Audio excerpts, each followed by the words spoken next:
Welcome to 365 N.E.F Health Talk. As you can see, we have mental health and anti-violence t-shirts. You can go shop at 365neverendingfight.com. We are aiming to raise 20,000 through our apparel sale to help bring our services to the community that need us most. Sit back and enjoy the podcast. Be easy. Hey man, this 365 NEF Health Talk. I got a partner of mine in the building. Want to introduce yourself, brother? Go by the name S.A. or S. Okay. Yeah, S.A. man. I got you here today, man. We just chop it up, man. Everything I do here, man, I deal with mental health. I like to turn people that deal with certain things into advocates for themselves. And I have a edition called Check Your Temp Edition. Okay. And that's basically what this is, man. And what I mean by checking your temp, I really see how people doing, you know what I mean, in the community.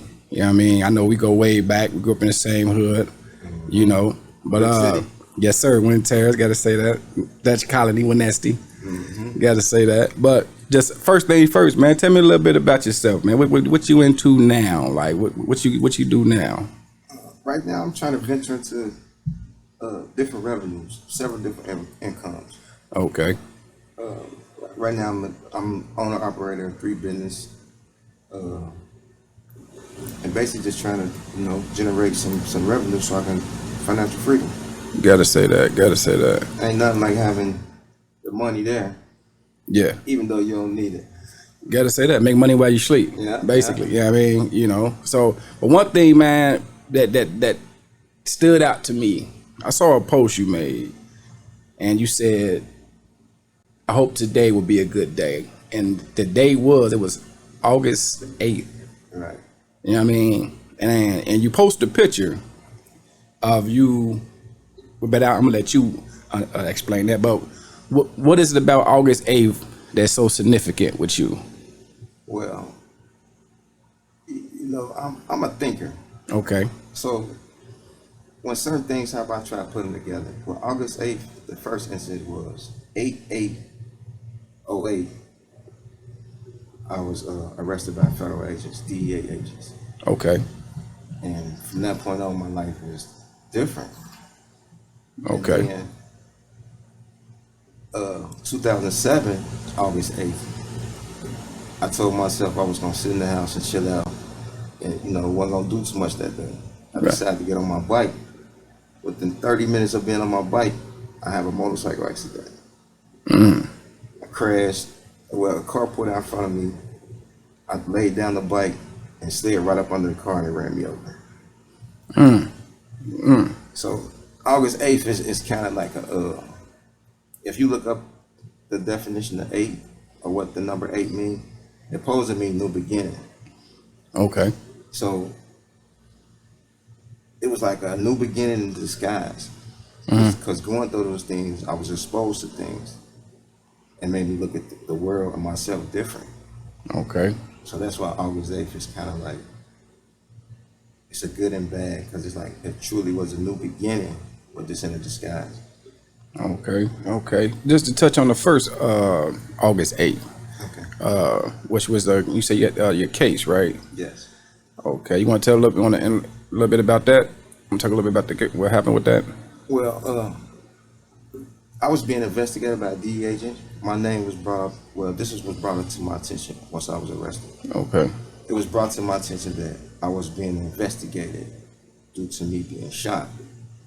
Okay. I was involved in a home invasion to where some guys, I left my house and I returned to some guys in my house. So this is one of the things that was brought to the federal agents' attention. They wanted to know what I had going on. And this led up into my investigation and eventually catching me. Okay. Now, now you said you came home. No, you left home. I left home and shortly returned. I probably was gone like 10 minutes and realized that I forgot something at the house. When I returned home, it was individuals in my house, which I didn't know nothing about until I walked in. As soon as I pushed open my front door, I seen a guy running away from me. And I couldn't tell who it was, but when he turned around, he had a shotgun in his hand. Shortly after, a ball of fire came out of it, Hit me in my stomach. That's a blessing that you alive, brother. You Yeah. gotta say that. You gotta say that. Now, who was all home? Just my girl at the time. Yeah. She was there. It's a blessing that they ain't do nothing, to her, man. You know what I mean? Because I know how how things could, how them situations could transpire. Like, you know what I mean? But it's crazy how the universe worked. Like, something brought you back home. Like, you know what I mean? Yeah. It's crazy how, because, hindsight 20 years ago, man, I had some cats, man. I was at a bar about 3 o'clock in the morning over in Mount Healthy. And before that, I had a few cats break in my truck, take my TV, bust my window, flat my tires, but I have insurance. Right. So insurance fix all that. Right. So I don't know, so the fact of things getting fixed so quick, they probably perceive that like, oh, this guy got some money if he's doing these type of things. Because it don't take much. I mean, if you keep a haircut, motherfucker, you got some money. Right. You know what I mean? It don't take much. It just takes somebody being observant, and what they don't have, they think you have. So, man, so one day, so first time this happened, motherfucker kept hitting my truck, man. And I'm like, I'm like, damn, who is these niggas? Like, I didn't know who these cats were. So I'm up late night, man. I bought a shotgun, bought a Yarkie, all type of things. I knew they trying to get me to come outside. Right. So I figured like, okay, of course I'm not going out. Right. I say, so I'll tell my wife at the time, I'm like, look, I'm gonna get this shotgun. I said, it's a matter of time for they gonna try to come to the door. And I bought a Yarkie 2 days prior. Man, I woke up 3 o'clock in the morning, my dog barking. So I go to the door, I pick out the peephole. I see 3 cats ski masked up at the door. So I had the shotgun at this time, I just cocked it. Then they jump off and they run off. So now, whole time, I'm paranoid as shit. Now at this point, I'm just paranoid. Now I don't know where it's coming from. I don't know who it is, so I'm just paranoid. So one night, I go to a bar, come home, I call my wife. I say, come outside. I'm about to pull up. So she come outside with the shotgun. But the way the crib was set, she was kind of higher up. It was on some steps. So she at the top of the steps outside. So when I came in, I could have pulled in and parked. I didn't do that. Some told me to keep riding past. And I had a safe in my truck.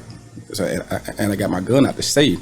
But the quickest I rolled down to do that and come back up, the 3 cats is out the car, standing out like sitting here looking at me dead in my face. I'm like, where the fuck y'all come from? Right. So just the paranoia, man, that set in on me, man. And I just thank God that, because after that, I end up moving. Right. You know what I mean? But the paranoia to this day, like I'm still nutty. You know what I mean? I move in a different light. Right. Because from situation I done had, man. So just to piggyback off what you were saying, man. So I understand how, trauma from that situation, being shot, let alone. How many times was you shot that day? I was once in the stomach, once in the head. Well, I was grazed in the head. Okay. Did it? Was it at night during it? What time of day was that? It was December 16th, so it's kind of get dark. Early, that 5 o'clock so shit. It was probably about 6, 7 o'clock. It was dark outside.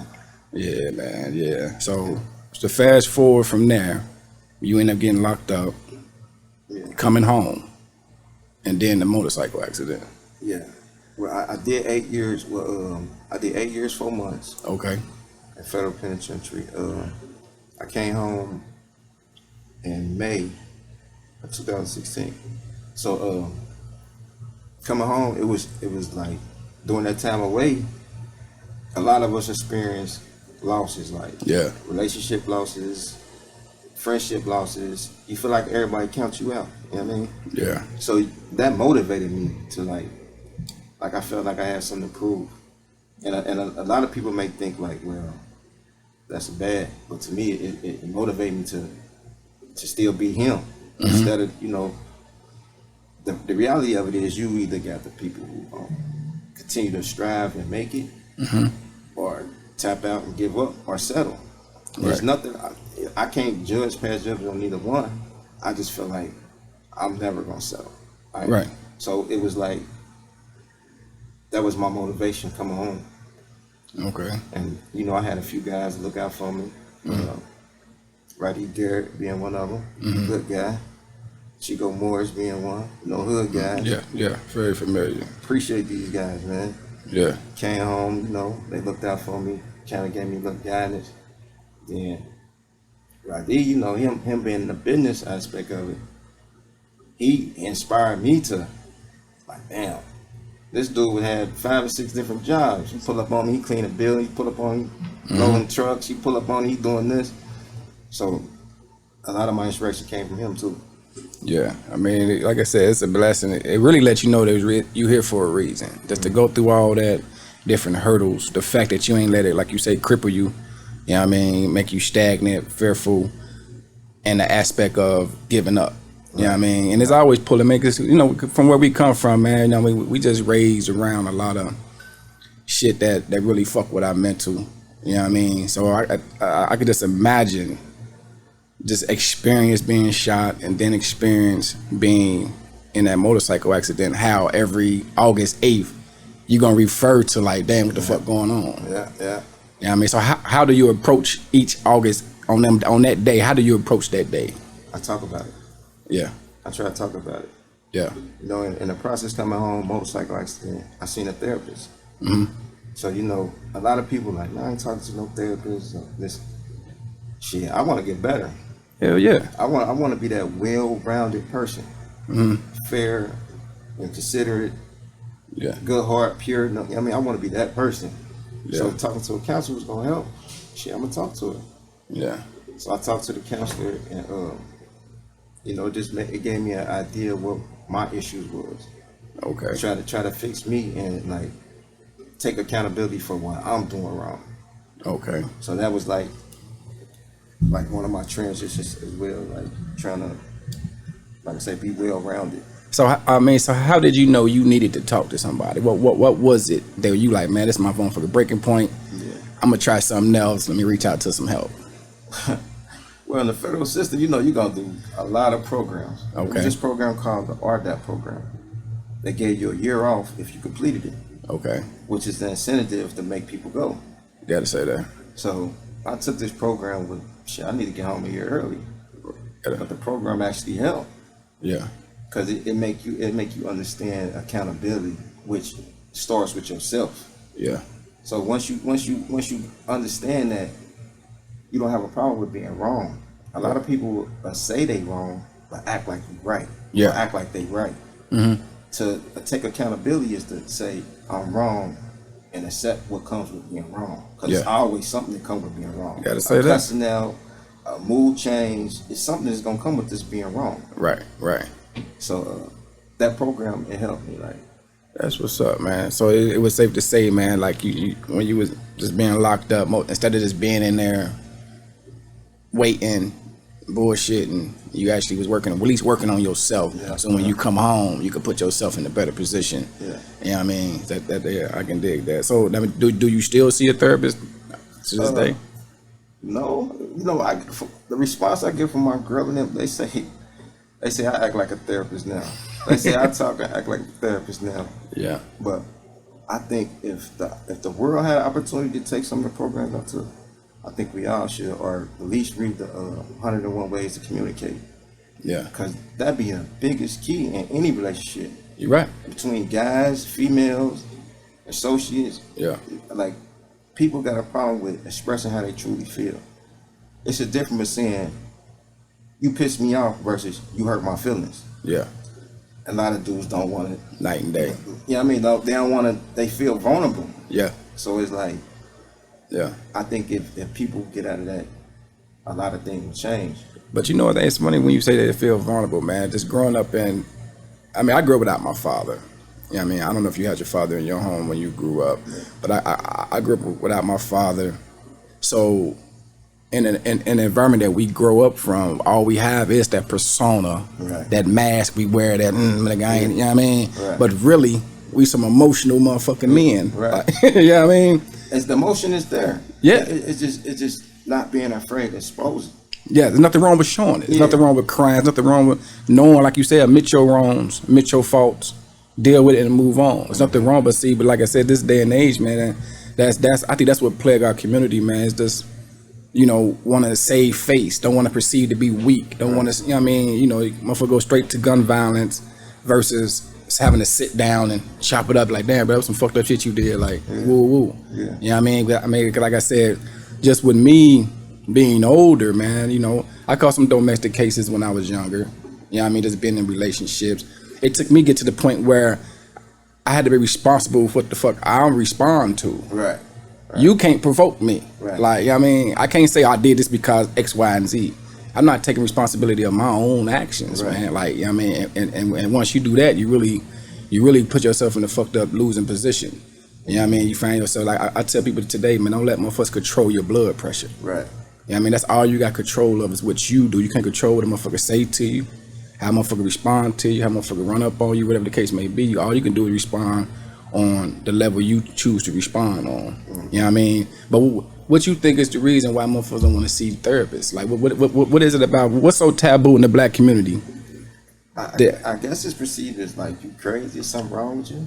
Yeah. But they been, to me, like I say, being in my experience, I've been exposed to things. Yeah. And I can, like, not look down on nobody, but I can say as black people, we are misled easily. Like a motherfucker. So it's like some things that we are told don't even make sense, but we will believe it. Mm-hmm. So sometimes I think if it don't feel right, question it. Yeah. Don't be afraid to be the one to question it. Like you will see a line of cars and it's a whole open lane over here where everybody just following the leader. Yeah. Go over here and go on about your way. I mean, you being held up. It's like a stagnation. You're gonna see what that's about, man. It's just like motherfuckers scared. It's almost like when you in school, right? And and you in the back. You don't understand some shit, but you would just sit there. Right. Too embarrassed to ask for help. Right. You know what I mean? And I think that's play a part with therapists. Like, with some black community, man, it's like we scared to ask for that assistance. Like, you know what I mean? We scared of looking like we don't know some shit. You know what I mean? There's nothing wrong with it. It's really all about just more or less growth, man, at the end of the day. But another question, man, what seeds was planted from your situation? From being shot, from catching a case, from the motorcycle? Was any seeds planted that you still deal with now? Trust issues. Okay. Major trust issues. Now, for us trust issues, just elaborate with that. Like, in what way that'll plague you right now? People that I feel like are friends. Yeah. I still won't allow them to know where I live. Yeah. Real shit. So it's like, I know I done had friends before that knew where I live, and then something happened. I wish they didn't know where I live. Yeah. So it'd be like, after so many instances, you be like, damn, I ain't gonna keep showing people where I live, not knowing what's gonna happen in this relationship. Then I wish I didn't show them where I live. Yeah. So it's like, I hold people at bay who I may shouldn't. People who may genuinely have my interests, it's like they almost get put in the same category as an associate, and that's wrong on my part, because like I said, I made a post before, like being transition from Wind Terrace to downtown, it made me like forget how to be a friend. Like you kind of forget that when you just around in that constant bullshit. Yeah. Paranoid. Yeah. Paranoid. Real shit. I mean that's real shit. I mean, cause I'm gonna tell you something. That's one thing I always, when I moved out of Wind Terrace from being raised versus me moving back to Wind Terrace as a young adult in my own little spot, I was the same way. I ain't let motherfuckers know where I laid my head. It was a handful of motherfuckers I would let in my home. Like the motherfucker thing, I mean, they found me on Dutch and Hebron every day, but didn't know I stayed right across the street of the fence of Gwinnett. Like, you know what I mean? Because that's just how we was raised, man. You got to protect home and everything that's inside it. You know what I mean? So I mean, I can see how, just due to the situation you've been in. And I mean, me personally, I don't see nothing wrong with it. I mean, I got a couple of friends, like they might see a post on a story of mine where I got company at the house. Yeah. But it might be actually family. They're like, damn, bro, I ain't get an invite. And that response be like, damn, what do I say? And still be 100. You know what I mean? Right. I just say, I don't trust you, nigga, but he ain't never gave me no reason not to trust. Yeah. I mean, what do you do with that, Dan? I don't. That's like, it's deep. Like, what do you? Usually I'll take the easy way out. Lie. Yeah. Don't keep it 100. Yeah. Try not to hurt nobody's feelings, type shit. Yeah, playing it safe. Yeah. I mean, I'm really trying to figure out what approach. Could it be that that person didn't prove to you that he can be trusted? No. Or it just like I said, I got one particular friend that never showed no signs of nothing, like a big brother. Yeah. But it's like I didn't felt that before, and it wasn't right. Yeah. But I didn't know it was right until it was too late. Yeah. So it's like protect myself. Everybody gonna be put over here, and it's not necessarily right, but that's one of the seeds that was planted from being shot. Yeah. You know, all the stuff that comes with being in the streets. I'm gonna tell you something, man. I had a situation. It's funny you say that, man. I got a design that I made where I got robbed with the word love, and I have the gun in the shape of the word love. Mm-hmm. And I had a situation with a family member where they wanted to be, you know, I used to have a studio over in Coreyville, but when I closed that studio, I put a studio in this particular person's home. And every time I was going to the studio to buy something for the studio, a mic, whatever the case may be, motherfuckers say, "Oh, I love you," like, you know, I love you. Yeah. And as soon as everything was purchased, motherfucker flipped. Right. Motherfucker took it, stole it, and ran, like, you know what I mean? And it was somebody near and dear that you would never think. So I get what you're saying when it comes from that paranoia, man, because I'm the same way, man, but I had to learn that I can't let what a person done to me change who I am naturally in my heart. Right. I just gotta pick and choose who I show that side to. Right. And that's basically what you doing. You picking and choosing who you show your side. And there's nothing wrong with that at the end of the day, because you have to protect. At the end of the day, who gonna protect you like you? Yeah, nobody. You know what I mean?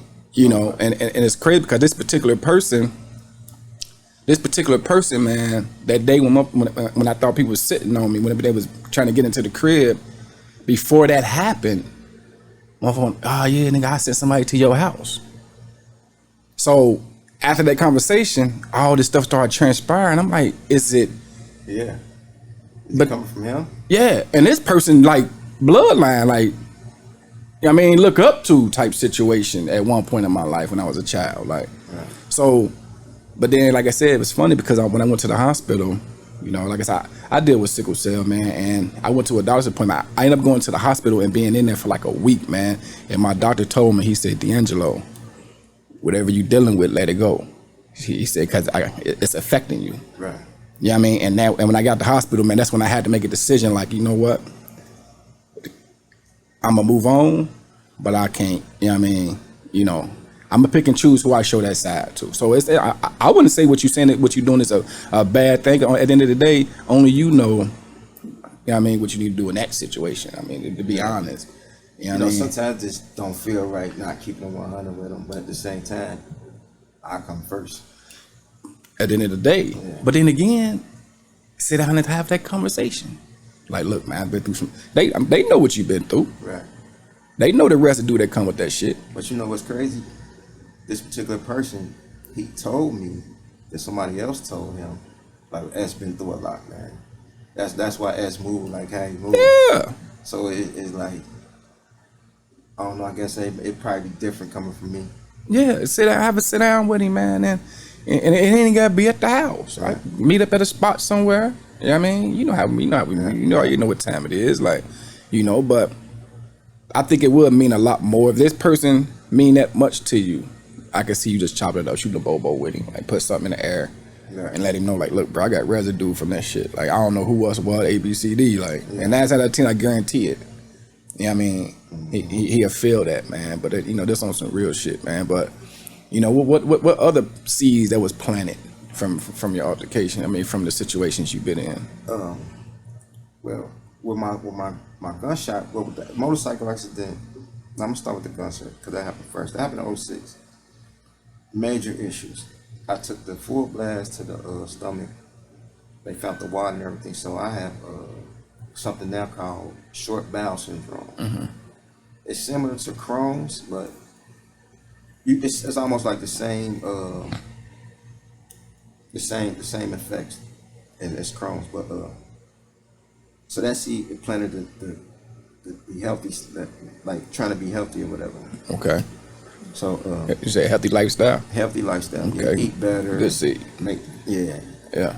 So it's like I'm getting older in age. I'm having these complications. That like you need to, take care of yourself. And I refuse to just get old. You know what I mean? Just get old and just not be active and try to stay active as long as I can. Yeah. So, that seed came along with being shot. As far as the being in trouble, it just sometimes like you feel like you need to get away to really get away from the streets. Somehow, some way, your brother did this or somebody did something to your brother. Somehow you get pulled back into the streets. So, in the movies you see when people leave, and like to me, I feel like that's what it's really gonna take. So that's a major seed that's been planted in my head. Like, So you feel like the change of environment to the point like a different whole city. yeah, relocation. Yeah, because as long as you're in the city and you got ties to the, what I mean, to the hood, it's gonna be something to pull you back in. Always, it's something like hard times. I need to bust a move or two. Yeah. Like it's always something. It's just too easy to just, I need to do this or such has happened or such. It's just too easy. So I think relocation is a must. Yeah, I mean, no, I agree with that, man. I mean, like I said, because, it's different. This is why I say therapy, man. Like, I mean, I know you deal with it. You got a program where you was locked up, man. But I think this conversation like this is therapeutic. We ain't necessarily got to go lay on a nigga couch. Like, I mean, somebody holding a chalkboard in front of you, or a pad in front of you, just talking about it allows you to put things in perspective and bouncing shit off another person, man. Because I did, man, some seeds that, man, they got planted with me, man. Just me dealing with sickle cell, man. It's a lot of people that I know personally that died from this illness. Right. And I think about death, man, all day, every day. Like, you know what I mean? So I try not to, but I can't help it because I fight the same enemy that took out close friends of mine. And it's like very, very possible in your head. Like, right. So it's like, yeah, everybody got a day. Everybody got a time. Like, you know what I mean? But damn, like, just different with blood clots and shit and health issues, man. But then I was in Mason with my family before I went through a divorce. And when I moved back down, man, I was around, like, man, it's like somebody was dying twice. Shit, man. In 1 year, I think I lost 4 people just back to back. I mean, to the point where I'm close. I'm in the major one that gets me is the one with my father. And what happened was, long story short, I go to his house to go blow one with him. I'm like, because he was getting older, and he got health issues. I just tried to get him to stop drinking. I'm like, and stop smoking cigarettes. I'm like, well, shit, you might as well smoke some weed if you're gonna do anything. Like, you know what I mean? So I go blow one with him. So this particular day, I go over there, knock on the door, long story short, I go up in the room, man, tell him he still live with his mama. So I tell Big Mom, like, but tell Duck I came by, he sleep. She say, no, go wake him up. So I go back up there, knock on the door. The door in the room ain't that damn big. The door flimsy as hell, so I know he would have heard me. She coming up the steps with the key. We go in there. He in the bed dead. Like, so she go try to wake him up. I check his pulse. He got a faint pulse. I said, okay, he's still, in there. So I called 911. Like, they like, well, you ever did CPR before? Never done CPR a day in my fucking life. Like, and I'm high as shit. Like, So I say, well, he on the bed. She say, well, put him on the floor. I did what kind of all type of issues due to sickle cell with my shoulder. So I had to force him on the floor. Long story short, I'm doing CPR, man. First couple of pumps, his chest caved in. It break. Like, I went almost to his back, pushing. So that fucked me up. Like, that shit had me gone. Like, so I'm like, where's chest cave in? I'm on the phone with the lady, on speakerphone. I'm like, his chest cave in. She said, keep going. So I'm pushing. By this time, the ambulance coming in. So I go to blow the last breath in him. And I put my mouth on his mouth. He blow all that shit back in me. Like, this last breath was back in my mouth. So, so that fucked me up mentally. Like, so I jump up. They do their thing. I go down and wash my mouth out, man. But after that, I had a fear of being home by myself. I started getting anxiety. Like, shortly after that, man, I lost a cousin to a car accident, man. Like, all this shit was just coming, boom, boom, just coming out the blue. So I had my first anxiety attack.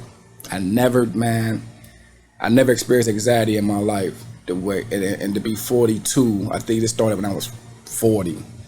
I was smoking the joint. This when I learned about sativa, how sativa can trigger anxiety. The real light color, the fluorescent pretty flower, the weed.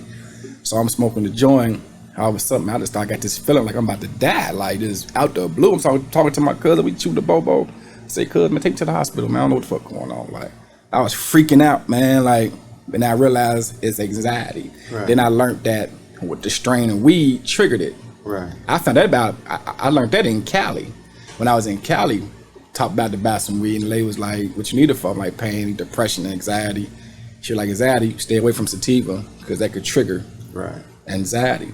But in a nutshell, not to run off, but now, just me being by myself, I'm like, damn, I don't want nobody to find me dead and shit. I don't want to just be laid up in this motherfucker. Right. So it took me talking to a therapist, man, and I just started seeing the therapist, like I told you on the phone, man. Shit, this will be my second visit next week, so it's new to me. Yeah. You know what I mean? I don't know how it's gonna turn out, but shit, just going with an open mind. Open mind. But I knew this shit was deep when it started affecting the way I move. And one thing, my main thing, I don't know, I can have a hip replacement, shoulder replacement. I don't want to lose my mind. Right. I can lose every motherfucking thing else. I want to be right here. Right. Like, you know what I mean? And that's when it started affecting that. That's when I started saying, like, man, I need some help. Let me figure this out, man. And you know what I mean? You know what? It's crazy because, like both times when I was shot and when I'm on a motorcycle accident, I refused to go to sleep. I'm not, in my mind, it's like, if you go to sleep, you're dead. Yeah. So it's like I coach myself. In both incidents, I'm laying on the ground telling myself, breathe, boy. Breathe. Just keep breathing. And don't go to sleep. Yeah. It's like I'm so worried in my mind that if I go to sleep, I'm going to die. Mm-hmm. So I ain't go to sleep. Yeah. And then it was like my will to live. Like, man, okay, if I'm gone, all right, I'm gone. It's probably over with. In my eyes, it's over. But what about the people I'm leaving? Yeah. How they gonna respond and deal with it? Yeah.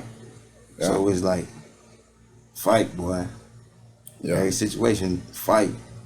And I think it starts with a mindset. Yeah. You know what I mean? You gotta like, shit, fight, whatever it is. I ain't accepting it. Fight. Yeah.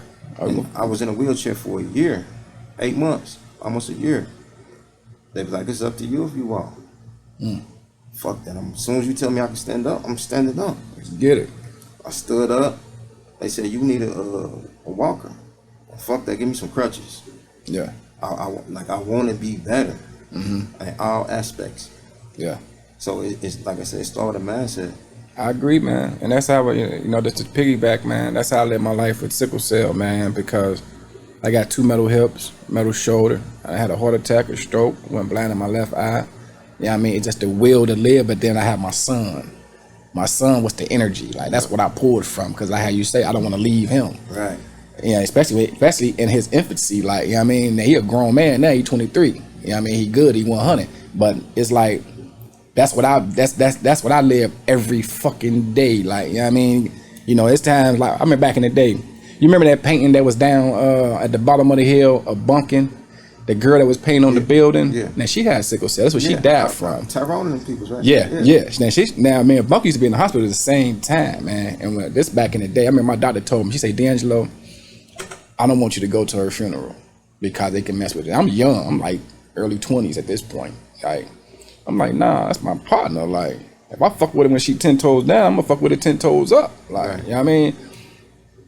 Not realizing the seeds that was planted when I went to go see her in that casket. I'm like, damn, like the same thing that took her. That's what I'm fighting right now.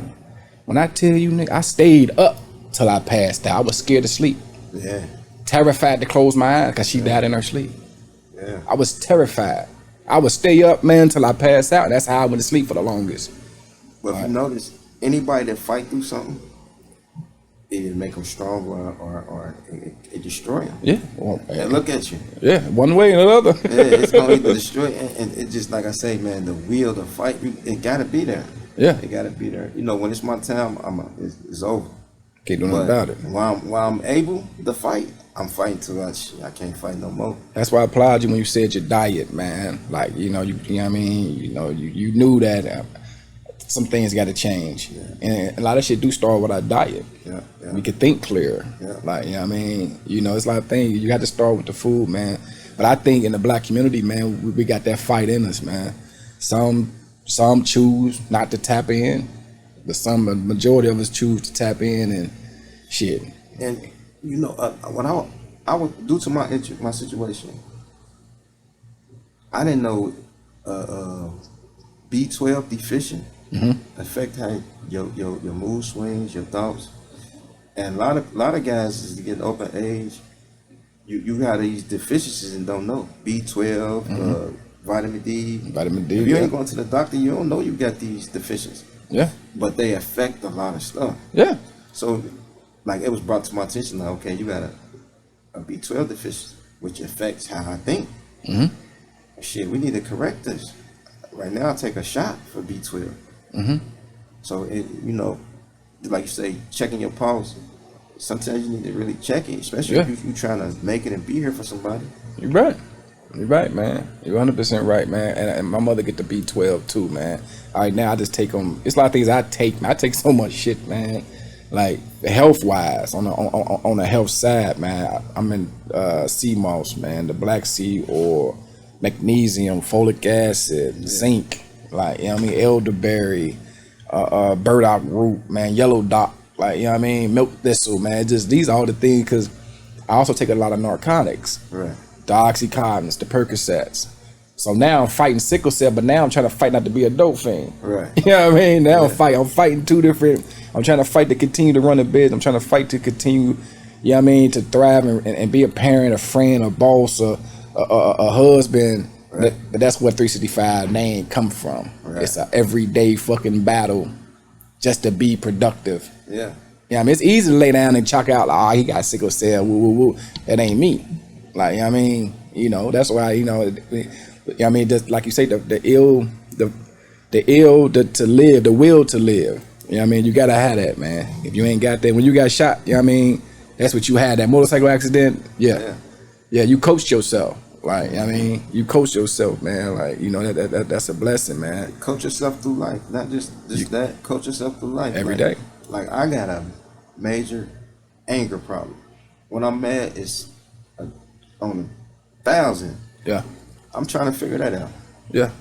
But it every day, whenever I find myself getting aggravated, I'm coaching myself. All right, let's chill out.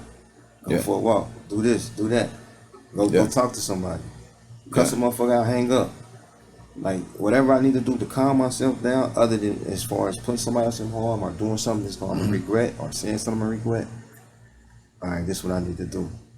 And I'm coaching myself. I ain't figured it out yet, but shit, I'm gonna get there. Yeah, it's a process, man. I'm gonna tell you something, man. It's a process, man. It ain't no shit that's gonna happen overnight. But if I can give you any type of advice, man, there's certain things that I live by, man.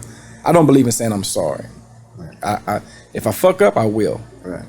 But I like to think before I speak. Right. You know what I mean? I think, how would I take that? Right. And then if I knew it pissed me off, 9 times out of 10, it might piss you off too. Right, but you know what I mean? You'd be surprised how many people don't have that. Yeah. It took me years to get there. You'd be surprised at people who dish out stuff or do something and play victim. Yeah. And in their mind, they don't know or don't realize that they doing something wrong, and it just continues. Yeah.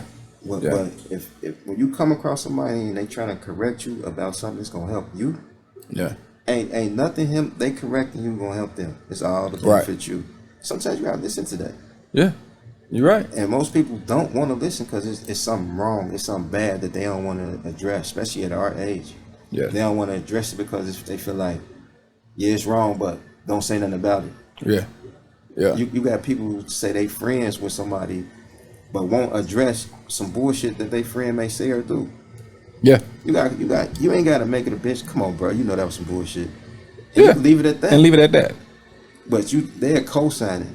Yeah. The average person would co-sign the bullshit. Shit, fucking bro, shit.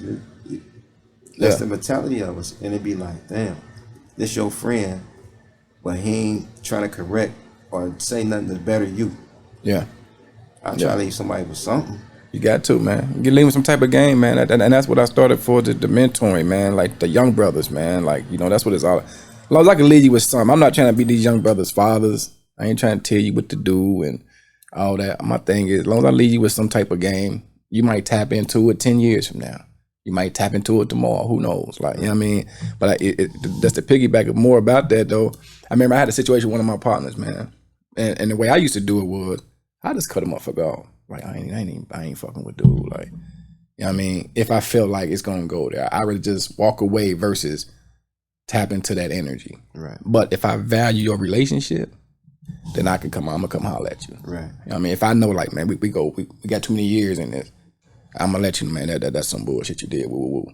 And let's figure it out, and we can push on. Because with men, we don't like to be don't dwell on it. Like, I'm gonna beat the dead hard, now you gonna get a nigga mad. Like, Right. Like, all right, nigga, I heard you. Like, you know what I mean? Like, you know, but it's about how you do it, man. Like, I agree 1,000%, man. Like, you know, but my therapy, man, I'm gonna see how this go, man, and you know what I mean, and see, you know, what I can get from it, man. I pray to God that it helped me, you know, deal with the mental hurdles that I deal with on a regular basis, man. Like, you know, a lot of it started out from childhood. Yeah.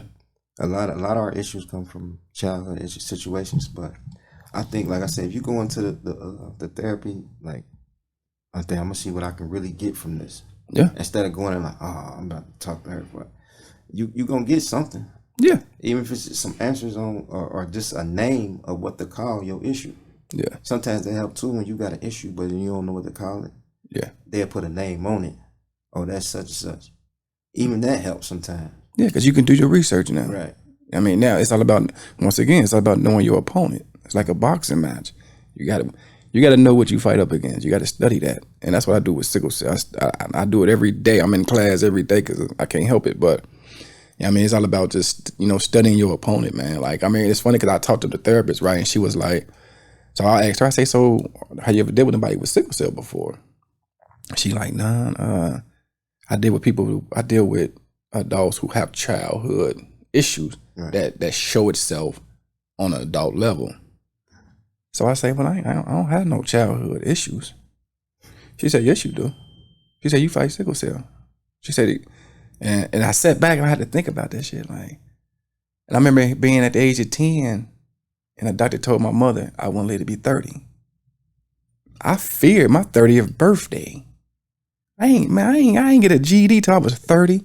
I went to college after my 30th birthday. I didn't start living until after that. So that played a major part. Yeah. That's why when she said it, I'm like, I had to sit back like, okay. And that's what made me like give this lady a chance. Mm-hmm. Because it's things that I haven't, you know, yeah, I spoke on this before, but I'm like, damn, that planted a seed in me when I was 10 years old. Yeah. Like, you know what I mean? That rooted and sprouted now. So, you know, she was right, man. So I'm excited for her, man. I see her next week, man. It's just, like, when I get to it, I'll be wanting to talk about the funny part about this shit. The first thing she said to me, she said, so what's wrong? Man, I boo-hoo, man. I mean, I cried like a motherfucker, like, because we hold so much in, man, as men. Yeah. Like, we hold things in, man, that can manifest, fester, cause health issues. Like, stress is a real thing, man. But they play a part in a lot of people's situations. Mental issue, yes. Like, they play a big part. Yes, and then we like to self-medicate. You know what I mean? And, you know, it is what it is when it comes to that. You know what I mean? But when she said that, man, I broke down. Like, and it was funny because I'm crying and we doing a Zoom thing and shit. So I kind of like turned my head because I get mad when I cry. Like, it pisses me off to show that side of me. Like, you know what I mean? But she was like, no, she was telling me, she said, no, Dan, what is that? Like, why are you doing that? Why are you crying right now? What is that? And, you know, niggas don't like to talk when you cry at the same time. You voice cracking. Yeah. Right. Like, so I'm like, give me a minute. Goddammit. Like, let me get it out. Like, but I think it's helpful, man. I think men should cry, man. Like, I mean, we do it behind closed doors. Yeah. I mean, you know, it's rare. Right now, if it was 10 brothers in here right now about to cry, we all would turn our back. Like, like, you know what I mean? And you know what? I think I'm kind of past that part. Okay. It's like, to me, it's like, it is what it is. Yeah. I am who I am. Right. I'm confident in me. Yeah. I'm crying. All right, so what? Yeah. What do that change? It don't change nothing. I'm still me. I still can be as gentle as, you know what I mean? Or I can, Right. it doesn't change nothing because I'm crying. Yeah. You're right. So it's like, You're right. if I need to cry at that moment, shed a tear, it is what it is. But I'm gonna tell you, but like for us, me, man, it's me. It's like when I talk about sickle cell, something out there I protect that, man, to the point where, but when I open up to somebody who don't know me, it might not be perceived. It might be like, oh, you doing it because it's an excuse. You trying, you know what I mean? This is all in my head. This is what I'm thinking. Like, You don't want to be, you know what I mean? Right. I don't want the violin. Like, I don't want them feeling sorry for me. You know, my girl hit me with that. Don't hit me with the Nah. Because don't feel sorry for me, man. Nah. And whatever the situation is, I can understand you trying to relate, but don't pity me or feel sorry because, you know, it is what it is. I'm going to be all right. Yeah. And then it's like this. Don't feel sorry for me. Help me. Yeah. That's all I mean. Assist me when I need it. Yeah. Don't sit here, you know what I mean? And that's what it is. Like, it's like every time I open up, like, but this is why I started this platform. Because the more I speak about a situation, the more I become comfortable with it. Right. The more you hold this, you keep it bottled up, oh, this shit gonna pop out one way. It's gonna explode in some shape or form. Right. And every time it explodes, I mean, I spoke at my friend Bunkin, not Bunkin, my other friend, Shakita, she passed away of sickle cell. And her mother called me. I'm good friends. We've been knowing her for years. They from the bottom. They from the T2. And I've been knowing her for years. And she used to do a speaking engagement at her church every year on sickle cell. So they asked me to do it. And I ain't spoke on that level in years. Man, I went in there, spoke, started speaking, gave my metaphor for sickle life dealing with sickle cell. And I got to a point where, well, here it come, like, you know what I mean? But so I had to turn my back. I had to do things I need to do to bring myself back together. Right. But the powerful moment was my son stood up and started talking on my behalf until I was able to regather myself. You know what I mean? But it was beautiful, man. But, you know, that's what that is, man. That's why I tell everybody who deal with any kind of chronic illness, you know what I mean? From physical to mental, right? Speak about it. Talk about it. Because the more you do that, I mean, you helping yourself too. And you helping somebody else. And you know what? I exposed my situation on Facebook and got some valuable information. So, you know, Facebook is like me speaking about it. It was way of me speaking about it. Not expecting no R's or nothing. Just, you know, just speaking, sharing a part of what's going on with me. And got some good feedback too. I was introduced to a lady who had she got like a herbal store. I was able to take some natural things that was helping with my stomach. So like definitely speaking, because you never know what you're gonna get back. You might get some valuable information speaking about it. Yeah, your closed mouth don't get fed. You know what I mean? But I mean, you know, but like I said, a lot of it, instead of keeping that shit in, because that's how we got to, you know what I mean, here. Yeah. Because I'm like, man, this me, and we've been knowing each other for a long time. Like, you know what I mean? But just seeing that picture, and I'm like, and I know what I'm doing here. I'm like, man, I know it's some residue. Like, you probably just need, you know what I mean, we could talk about it. Like, you know what I mean? You know, and I don't talk about nothing without talking about my situation too. Right. I'm not gonna ask no questions that I can't answer my goddamn self. Like, you know what I mean? But for somebody to see you and the caliber of man you are, a young brother would be like, damn, I could do that too. Like, let me, you know what I mean? And you know what? That'd be part of my goal, because a lot of people would take the things I post or the things I may say is like, oh, he's showing off. But shit, if we had the platform of Facebook back then, or people, a lot of things would be different for us. A lot. Because it's like, you got people who genuine want to see other people make it. And my mindset is, it may seem arrogant, but the more people that's doing better, the less hate and bullshit you got to deal with. So why try to keep this brother down, or not want to give him the information he may need to further himself, and bring him up to where he's not on the bullshit? Because I know what comes with being fucked up. It's a natural reaction to start thinking unlogical or thinking bullshit. You got an excuse for robbing a bank. You got an excuse for doing this. You got an excuse for robbing your nigga. Yeah. Oh, he did this, so I'm gonna do this. Oh, he did. You gonna come up with an excuse when in a time of need. So if I can give a brother or anybody some information to help them better themselves or put them in a situation till they win, I'm not afraid. I'm not. To me, it helps me out. Yeah, yeah. But that's what we supposed to do as a community. Anyway, we supposed to give the game. Like we supposed to, you know what I mean? Because like at the end of the day, all you can say at least I told it. Right. And once again, he might not tap into it 5-10 years from now. Right. But at least you gave him the materials and you gave it to him, and you ain't. I mean, you ain't. Want to be the only one. Like you should be able to enjoy the fruits of your labor. Right. Yeah, I mean, especially the hurdles, because I see you still working out. I see you. That's an ongoing thing. Like, I mean, you still go get your stomach looked at, and I mean, so I guess there's nothing wrong with showing that good side, that hard-earned side. You know what I mean? And I try to put that in my kids because I tell them a pair of lips that say anything, but when you show somebody, you know it's real. Yeah. I don't know no magic, so if I'm showing you something that's real. I'm like, okay, the transition from trying to transition from the streets to just being a businessman, that's possible, man. Mm-hmm. I mean, it just, I think showing my experience, some people gonna take it some way, which is life. Oh yeah, it's always casualties every war. And so, some people gonna look at it wrong, but my intentions is to show or help somebody else or express something. Or like I see. It's a group of females that's been traveling the world. Mm-hmm. I don't look like they bragging. I don't feel like they bragging. I feel like they inspire me to travel. Mm-hmm. So it's like, I think people take that the wrong way when they perceive it as like, oh, he's showing out. But I'm gonna tell you what it is. That's their issue. Ain't got nothing to do with you. I mean, that's their issue. People who feel that way not happy in the place they at. Right. So when you're not happy. Yeah, I mean, you're going to throw some hate out there. You want everybody on your level. Yeah, I mean, because I'm going to tell you, I've never been a jealous man a day in my life. I figure like this, if you can get it, I can get it. Yeah.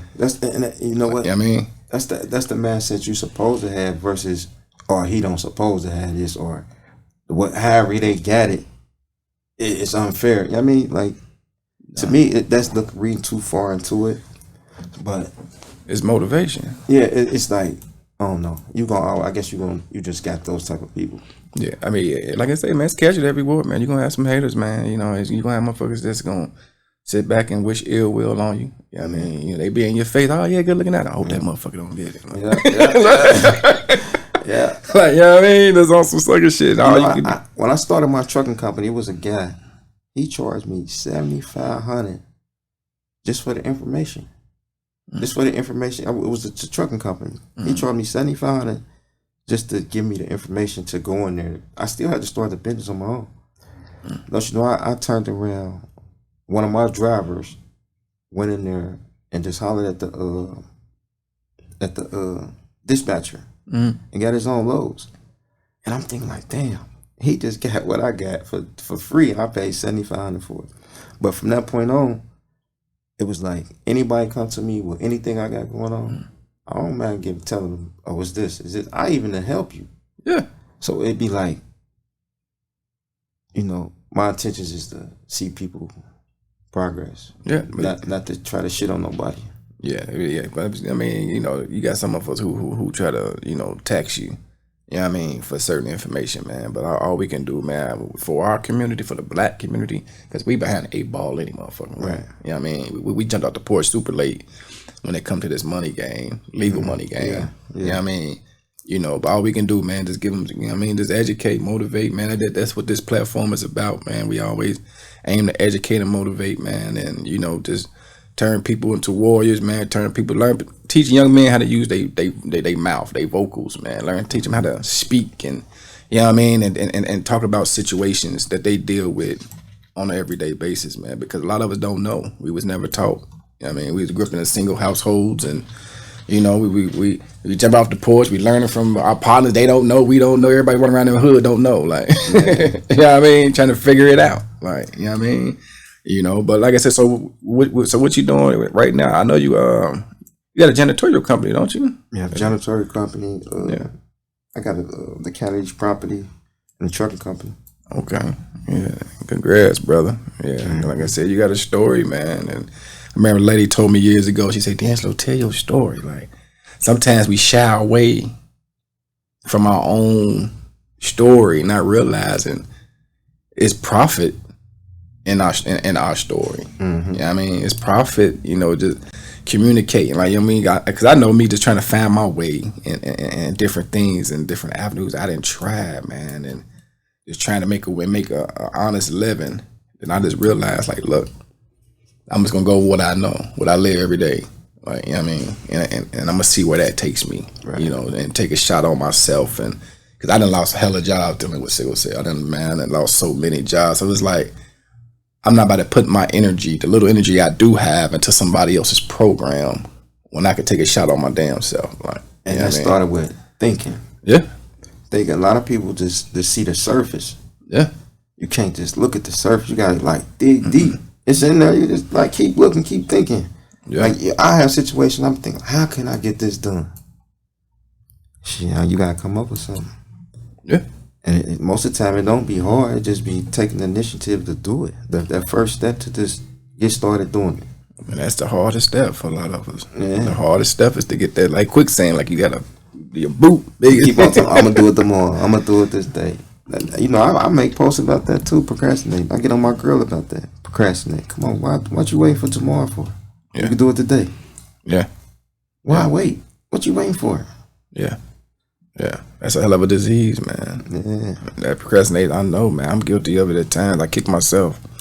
It's funny, other things I kick myself, man. I'm doing I'm gonna do another video for us when like sickle and dealing with sickle cell, right? Sometimes I kick myself when I feel like I could have did more.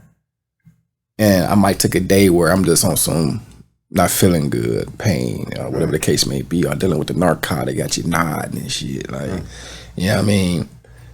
But like I tell people, man, if you might not do nothing physically, but mentally, always be thinking about your next move. Mm-hmm. You know what I mean? You might be in a position like how you was down for that, you know what I mean, a year, in a wheelchair for a year. I know you were thinking about your next game plan, though. What? Constantly, like. Yeah. Like people like, what you doing? Like, what you think about nothing? I don't know how you think about nothing. Right. I'm always thinking about something. Say, right, goddammit. You think about nothing? How you do that? Hey, goddammit. I only know I probably wish I could shut this motherfucker off sometimes, man. Stay in my head. You gotta say that. But that's why I encourage, man. No matter what situation you in, you always gotta be planning your next move. Always. And that's what I gotta tell. That's why I tell, I'm doing another one. And just on that, man, because I know how it be when you're in the hospital for these stents and you're doing a week in the hospital, or you got hip replacements you got to recover from, and you got to, you got to keep stopping and, deal with your health, then get back to it. Yeah. Starting over. Right? That start over, it's a beast. Man, I'm terrified of starting over at anything. Yeah, it's a beast. Right now, relationship, not doing it. Yeah, it's a beast, man. It's a beast, man. But like I say, man, anything you want to leave with the people, man, before we get up out of here?